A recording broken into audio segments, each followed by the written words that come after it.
জেলেদের জালে ধরা পড়েছে বড় বড় পাঙাশ। আকার ভেদে প্রতিটি পাঙাশের ওজন 9 থেকে 20 কেজি পর্যন্ত।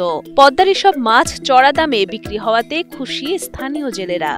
এখন পাঙাশের সময়, এখন শ্রাবণ আষাঢ় ভাদ্র মাসে এখন পাঙাশ পাবেই। এটা তো সুস্বাদু মাছ, আমাদের পদ্মার মিষ্টি পানির মাছ, এই মাছের স্বাদই আলাদা, এই জন্য দাম বেশি। মাছ একটু কিছু কিছু পাওয়া যাইতেছে, এখন কদিন পাওয়া যায় নাই, দাম মাছের সংখ্যা কম, এই জন্য দাম বেশি। জেলেরা জানান, বৈরী আবহাওয়ায় রাজবাড়ীর পদ্মা নদীতে মাছ ধরায় ব্যস্ত সময় পার করছেন তারা। বর্তমানে পদ্মায় অনেক পানি থাকায় ইলিশ তেমন পাওয়া না গেলেও দেখা মিলছে পাঙাশ মাছের। পাঙাশ সহ জেলেদের জালে আরো ধরা পড়েছে ইলিশ সহ বিভিন্ন মাছ।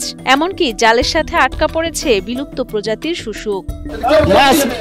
ধরা পড়তেছে পাঙ্গাস, রুই, কাতল। জাল ফালাই এনে জালে যদি পেঁচে ওঠে, আবার কত খাই ওঠে না, আবার কত খাই ওঠে, দুইটা এটা আবার খালিও যায় অনেক খেও। আজকে তো এক খাবাই এলাম, 3টা মাছ পাইছি ছোট ছোট। বিলুপ্ত প্রজাতির শুশুক মানুষের খাদ্য হিসেবে ব্যবহার না হলেও শৌখিন মৎস্য শিকারীরা মাছ ধরার খাদ্য হিসেবে ব্যবহার করেন। রাজবাড়ীর জেলা মৎস্য কর্মকর্তা মোহাম্মদ নাজমুল হুদা জানান, পদ্মায় এ সময় বড় বড় মাছ পাওয়া যাচ্ছে, তবে শুশুক ও বাগাইর মাছ বিলুপ্ত প্রজাতির প্রাণী। এগুলো শিকার না করার জন্য জেলেদের অনুরোধ জানান তিনি। এটা বন্য প্রাণী হিসেবে যেহেতু বন পরিবেশ যে আইন আছে 2012, সেখানে এটা বিপন্ন প্রজাতি হিসেবে চিহ্নিত।